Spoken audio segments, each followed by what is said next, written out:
everybody, this is Ana Cantu again, and today I'll be speaking to you about the accommodation theory. The accommodation theory is a very simple theory. It is guided by the insight that communicators sometimes adapt their behavior towards others.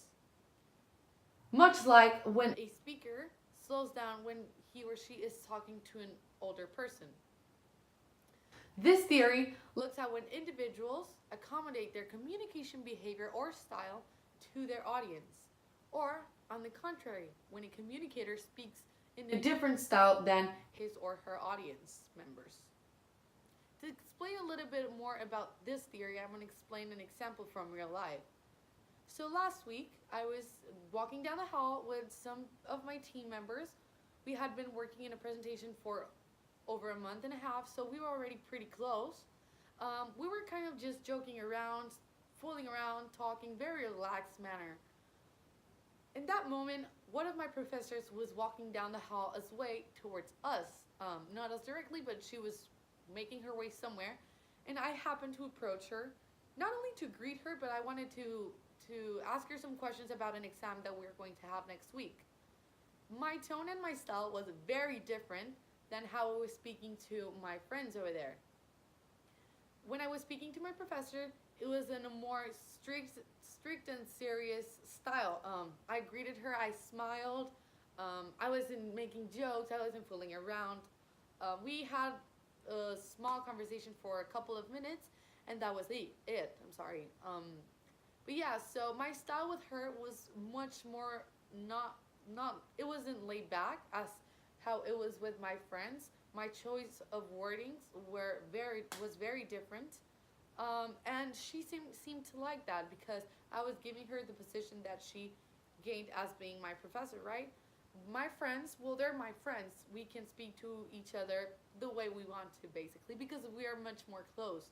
With my professor, I'm not as close to her, and I don't have a relationship with her as friends. So our style was very different. It was much more, as I was saying, much more serious, strict, polite, and with my friends, it wasn't. So now that I explained the example in real life, I would like to make some inferences. My inference is that I believe it is much better to adapt your speech to the person that you are speaking with. It is not the same to speak to your professor than to your friends. It's not the same way to speak to your younger brother or sister than to your parents or to your boss or to anybody else. So now that I made some inferences, I would like to explain how this theory would work on real life. So this theory is very useful to adapt in real life. If we think about it, we use it every day. We don't speak the same to our bosses. We don't speak the same to our professors, to our friends, to our peers, because it is very different a relationship with your friend in class and to your other peer, right? So this is how this theory applies, because we really use it every day, and we don't speak the same to all people that we are with.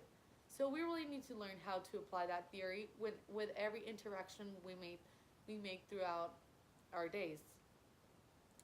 So in conclusion, with this theory, we learn when it is appropriate to change our style or our behavior or communication behavior, depending on the people that we are dealing with. As I was saying before, our bosses are not the same. We don't have our same relationship with our bosses that we have with our parents or that we have with our best friends.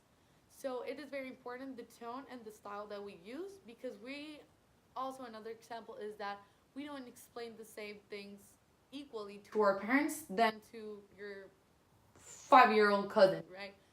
To your little cousin, you need to be more slow and explain things more easier with another type of wording than if you were just talking to your parents. But yes, in conclusion, the phrase that I will leave you with is that the power that we have to adapt to certain people is the key to how we communicate. Thank you very much.